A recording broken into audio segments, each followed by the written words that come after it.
Trust उदासीन संगत किला की जमीन को लेकर क्या बोले पूर्व विधायक नरेंद्र सिंह वर्मा।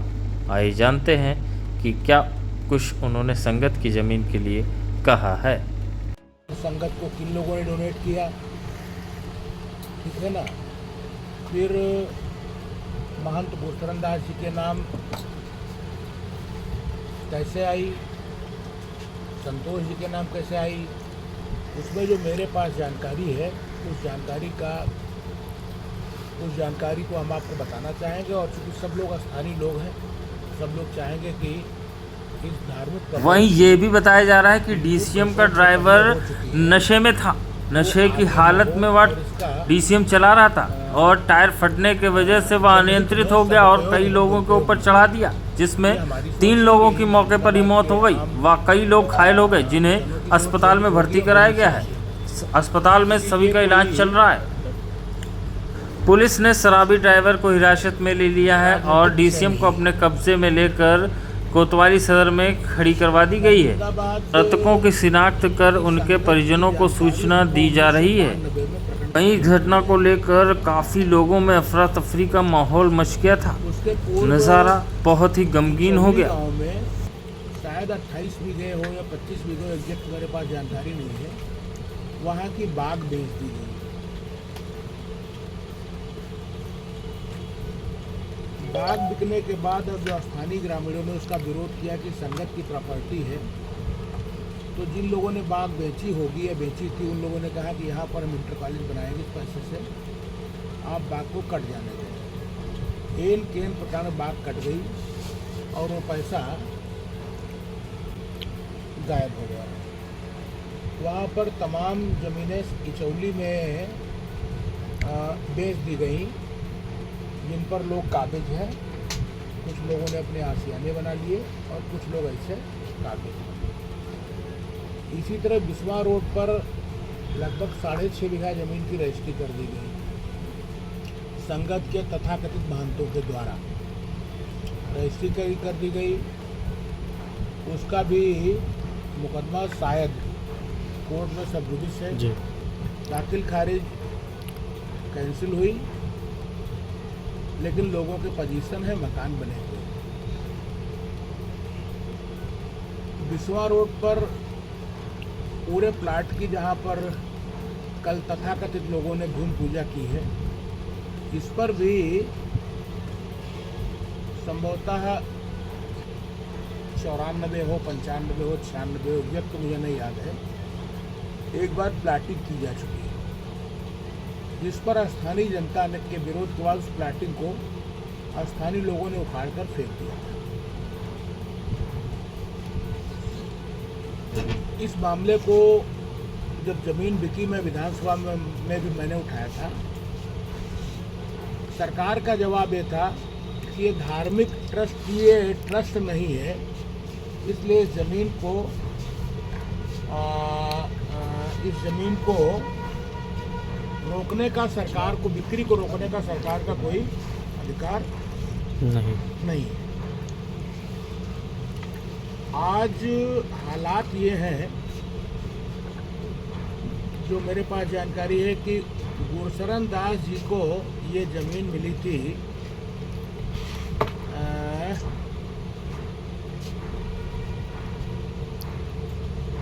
रैनदास जी से, महंत संत रैनदास जी से। ये ज़मीन गुरचरण दास जी के नाम आई थी जी। गुरचरण दास जी है, लोकल के रहने वाले थे, उनकी अपनी निजी ज़मीन भी थी, उनके कोई आद औलाद नहीं थी, वो ज़मीन भी उनके मरणोपरांत ये संतोष दास जी के नाम आई।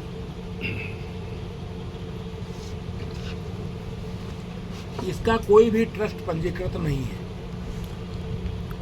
और पंजीकृत ट्रस्ट का, जब ट्रस्ट ही पंजीकृत नहीं, ना कोई ट्रस्टी है जी।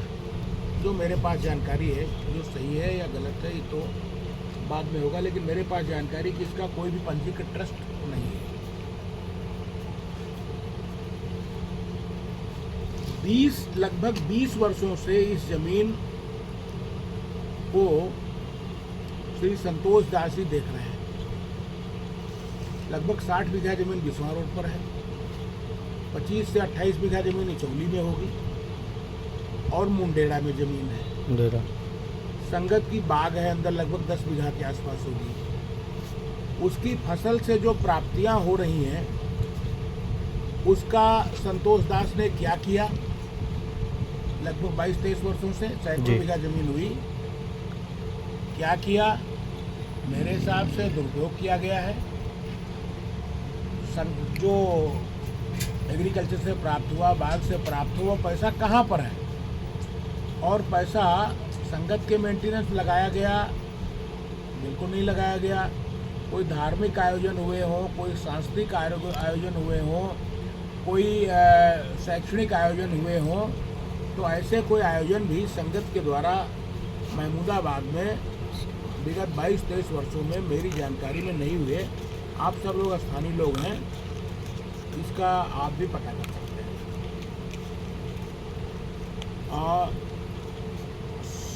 लगभग ये मेरे पास एक डॉक्यूमेंट्स है, क्योंकि ये संकट खड़ा हुआ तो मैं भी प्रयास कर रहा हूँ कि मामला डीजे के बाद हाई कोर्ट को गया है, मैं भी ये कर लिया है। मैं भी ये प्रयास कर रहा हूँ कि एक उन्होंने, चूँकि ये जब इचौली की बात बिकी, बिस्वा रोड की 6.5 बीघे ज़मीनों की रजिस्ट्री की गई। संगत का ट्रैक्टर, हैरो, कल्टीवेटर, बर्तन, बटुआ, थाली जो भी थे, ये सब लोग उठाकर अपने घर लिए चले गए और आज संगत कबाड़ के रूप में खड़ी, वहाँ पर है कुछ भी नहीं। तत्कालीन महंत गुरशरण दास जी, जिनकी मृत्यु हुई है, ये उनकी मृत्यु हुई है 17/8/2021। इसके बाद से ये प्रॉपर्टी संतोष दास जी के नाम आई। जो संगत का मेन पार्ट है, पुराना भवन जो है, उसका कागज भी हमारे पास आने वाला है। वो प्रॉपर्टी उनके नाम दर्ज नहीं है। वो प्रॉपर्टी उन्होंने अपने दर्ज कराई थी, स्थानीय लोगों ने विरोध किया था, तो वो प्रॉपर्टी उनका नाम काट करके नगर पालिका में संगत के नाम, संगत किला के नाम दर्ज, आज भी उसके कागज हमारे पास आ रहे हैं। क्योंकि चाहे इचौली हो, चाहे मुड़ेरा हो, चाहे संगत किला बिल्डिंग प्रॉपर्टी हो, चाहे बाग हो और चाहे बिस्वा रोड प्रॉपर्टी हो, ये कुल प्रॉपर्टियाँ एक ही हैं संगत की, अनेक नहीं है। तो हम तो चाहेंगे, हाँ, इसके बीच में एक हमारे पास डॉक्यूमेंट्स हमने कुछ लोगों को दिखाया है। उन्होंने एक रजिस्टर्ड वसीयत करी थी महंत गुरशरण दास जी ने। ये वसीयत है, डेट हमको नहीं दिख रही है। ये वसीयत 2001 के पहले की है, 2001 की है। उसमें उन्होंने लिखा है, मुकीर चाहता है कि उसके मरने के बाद संपत्ति, चलो मचल संपत्ति जो भी है, वह किसी झगड़े लड़ाई में न पड़ करके नष्ट न हो, इसलिए वह वसीयत करना चाहता है। ये रजिस्टर्ड वसीयत है। मुकीर को कोई लड़का लड़की नहीं, जमीन जायदाद बिके ना, इसलिए वह चाहता है कि अपनी चल संपत्ति भगवान श्रीचंद मूर्ति के नाम वसीयत लिख देना चाहता है। ये पंजीकृत वसीयत उनकी है। यह कि संगत के कार्यों को सुचारू रूप से संचालन है, तो सबकी राय से 11 लोगों की कमेटी बनाई है, जिसके नाम स्वयं सो हैं। आप चाहें तो नाम हम बता दें, वरना आप देख लेंगे जी। तो जो उन्होंने वसीयत लिखी जी, उसमें मूल उनका ये था कि हमारे मरणोपरांत मेरी समझ चल संपत्ति भगवान बाबा श्रीचंद मूर्ति के नाम लिख दी जाए जी। अगर भगवान बाबा श्रीचंद मूर्ति के नाम जमीन आ गई होती तो ये ज़मीन बिक नहीं सकती थी, क्योंकि भगवान बाबा श्रीचंद मूर्ति जी है नहीं। वो एक क्या कहेंगे उसको, हमारे इष्ट देव हैं। वो वर्तमान में कहीं आ जा नहीं सकते, न किसी को बेच सकते, न खरीद सकते। उसके बाद उन्होंने आगे फिर खोला है, इसकी प्रति मैं आपको दे दूंगा। 5 वर्षों के बाद जो इसका अध्यक्ष, उन्होंने, मैं पूर्व विधायक था, मुझे बनाया था। 10 लोग और थे इसमें से 1 2 3 4 5 6 लोग बहराइच जनपद के हैं। ये शायद उनके कोई शिष्य रहे, अलग अलग गाँवों के हैं। एक गांव है जमशुद्दीनपुर, एक जिगरिया, एक कुनसरा, एक बड़ौली, एक कुनसरा सर, इस टाइप के। इसकी काफ़ी हम काफ़ी आपको दे देंगे। दूसरा है कुनसरा मधुरी, ये बहराइच के 6 लोग हैं, 11 लोगों में 5 लोग इसमें महमूदाबाद के हैं, जिसमें मैं हूँ, अरुण कुमार मुन्ना ठाकुरपुर हैं, श्री चांद नारायण वर्मा जी हमारे गांव पोखरा के हैं जो आज इस संसार में नहीं हैं, प्रदीप कुमार गुप्ता दीपू जी महमूदाबाद के हैं, और भानु प्रताप सिंह ये सुभाष नगर के हैं। तो इसमें श्री चांद नारायण वर्मा जी जीवित नहीं है। बाकी जो बहराइच के 6 नाम हैं उसमें कौन जीवित है कौन जीवित नहीं इसको मैं जानता नहीं हूँ, मैं उनसे परिचित भी नहीं हूँ कि वो यह है, लेकिन वो शायद यहाँ के शिष्य लोग रहे होंगे। तो उन्होंने ये लिखा कि जो 11 लोगों की कमेटी उन्होंने बनाई है, इसका 5 वर्षों के बाद चयन होगा, और अध्यक्ष प्रबंधक का चयन ये 5 वर्षों के अंतर सदस्य लोग मिलकर करेंगे जी। वार्षिक आय व्यय का हिसाब किताब होगा, संगत में किसी लाभ हानि के यही समिति तय करेगी। संगत के विकास का रुचि नहीं लेगा, लिप्त होगा, उसे समिति बहुमत के आधार पर हटा देगी। मतलब जो संगत के एंटी काम करेगा बहुमत के आधार को हटा देगी। यंत्र वाहन यंत्र आदि जो खरीदारी होगी वो मूर्ति के नाम होगी। सरैया बिस्वा रोड पर जो ज़मीन है इसमें अर्धेंद्र बाबा महंत गुरुचरण दास इंटर कॉलेज है, इसका निर्माण भी यही समिति कराएगी। गौशाला बाग में चल रहा है उसका नियंत्रण भी यही समिति ही करेगी। गौशाला में जो ज़मीन महंत गुरुचरण दास ने दी है उस पर कोई दुकान आदि का निर्माण नहीं हो सकता है। गौशाला में किसी प्रकार के खर्चे को संगत किसी भी प्रकार की धनराशि नहीं देगी। यह संस्था खत्म होती तो इसकी भूमि कमेटी को वापस की जाएगी तथा गौशाला का कमेटी को अधिकार नहीं होगा। श्री धर्मचंद जैन जी थे जो यहाँ पर गौशाला चला रहे थे, उनको संगत ने निःशुल्क जमीन उपलब्ध कराई थी। अब शायद गौशाला नहीं चल रही है तो जमीन संगत के कब्जे में वो होनी चाहिए। वृद्धावस्था आश्रम भी खोला गया था। श्री विनोद शंकर चौबे जी जिलाधिकारी थे और उस समय वृद्धावस्था आश्रम यहाँ पर खोला गया था, संचालित था। लगभग 70 के आसपास उसमें वृद्ध महिलाएं और वृद्ध रहते थे। उनको राशन पानी भी मिलता था, लेकिन धीरे धीरे वो सब खत्म हो गया। उनको राशन कार्ड बनाए गए थे। उसमें उन्होंने लिखा था कि वृद्धावस्था आश्रम में संगत के आविर्भाव चलता रहेगा, तोड़ फोड़ नहीं होगी। वृद्धावस्था के आश्रम में जो भी प्रबंधक होगा वह संसाधनों से व्यवस्था का आश्रम चलाएगा। संगत कमेटी भवन के अलावा कोई आर्थिक मदद नहीं देगी। ये भी उनका हो गया। ऐसा उत्तम पूजा अर्चना करने के लिए समिति एक पुजारी नियुक्त करेगी। या पुजारी साधु संतों को तथा बाहर से आए सेवकों को भोजन आदि व्यवस्था करेगा। पुजारी का जो खर्चा होगा वो पुजारी समिति नहीं, हाँ ठीक है, इसमें जिसका वहन समिति मंदिर की भूमि की आय से पुजारी का खर्चा करेगी। जो एग्रीकल्चरल भूमि जिससे मतलब जो उपज हो। हाँ। अंत में प्रेरण की कि संगत में मुकिर 18वां महंत है। मुकिर के चोला आड़ करने में उसकी चिता अग्नि मूड़ा हुआ चेला ही देगा तो समस्त क्रियाकर्म मूड़ा हुआ चेला करेगा तथा मेरी समाधि मंदिर के भीतर मेरा चेला यह स्थापित होगा। उनकी कोई समाधि की स्थापना भी मंदिर के अंदर नहीं हुई आज तक। वर्ष में 2 बार गुरुपर्व होता है, एक आषाढ़ में की पूर्णिमा तथा एक माह की पंचमी। कमेटी सेवकों के साथ सेवा भोजन आदि की व्यवस्था करना पड़ेगा। ये भूमि की आय से भी होगा। मतलब वर्ष में 2 बार गुरुपर्व होगा, जहाँ पर आयोजन होगा उसका भी खर्चा इसी से होगा। इसके पूर्व 2 भ्रष्ट महंत विशन दास और संतोष दास को मंदिर परिसर में घुसने की कोई अनुमति नहीं होगी। दोनों ने मंदिर के तमाम संपत्तियों को गलत तरीके से बेचा और बर्बाद किया है। इनके द्वारा चलाए गए मुकदमों को कोई भी तरजीह न दी जाए। यह मुकदमे मेरी वसीयत के मुताबिक निष्प्रभावी होंगे तथा इन दोनों ने कई वसीयतें जाने अनजाने में करवा ली हैं जिन्हें निरस्त समझा जाए। इस वसीयत के पूर्व पंजीकृत वसीयत so and so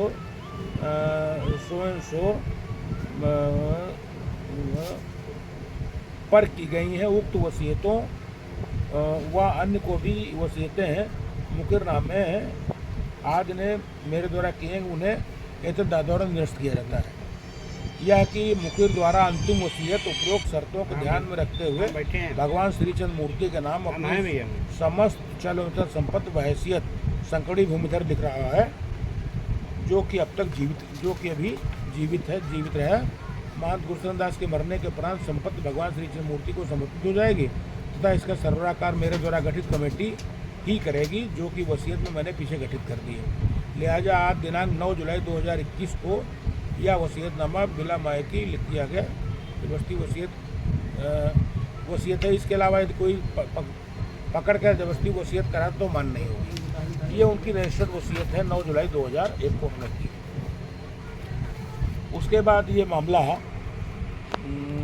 tehsildar SDM की कोर्ट से संतोष दास जी के पक्ष में गया।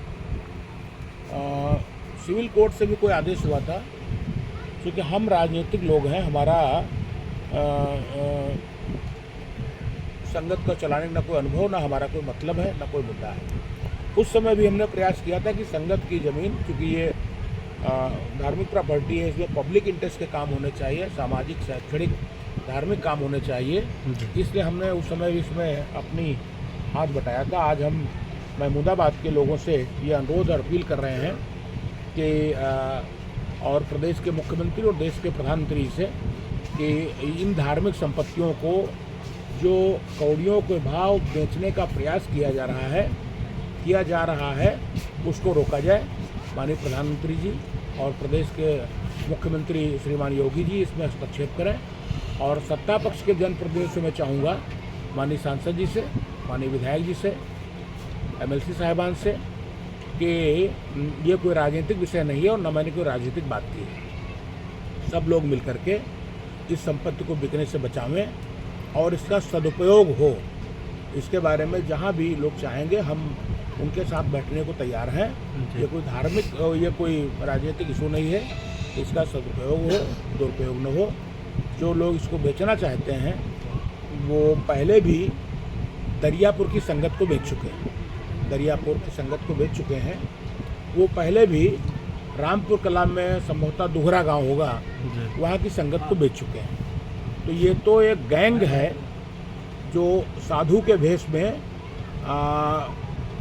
धार्मिक प्रॉपर्टियों को कोर्ट कचहरी में उलझा करके वकीलों के माध्यम से या तमाम अन्य लोगों के माध्यम से उसको बेचने के लिए प्रयासरत है। कोर्ट ने जजमेंट दिया कि नहीं, संपत्ति बेच करके आप दूसरी के प्रॉपर्टी ले लो। न्यायालय के आदेश पर टिप्पणी करने के व्यक्तिगत मुझे कोई अधिकार नहीं है जी। लेकिन विगत 22 वर्षों में लगभग 100 बीघे जमीन से जो प्रॉफिट हुआ वो कहाँ गया? उसका संगत की जमीन क्यों नहीं उपयोग किया गया? जो बाग बिकी वो कहाँ गई? उसका पैसा कहाँ गया? इसका भी संज्ञान माननीय न्यायालय को लेना चाहिए। और जमीन किसी व्यक्ति को बेचने का अधिकार देना ये उचित नहीं है किसी भी कीमत पर।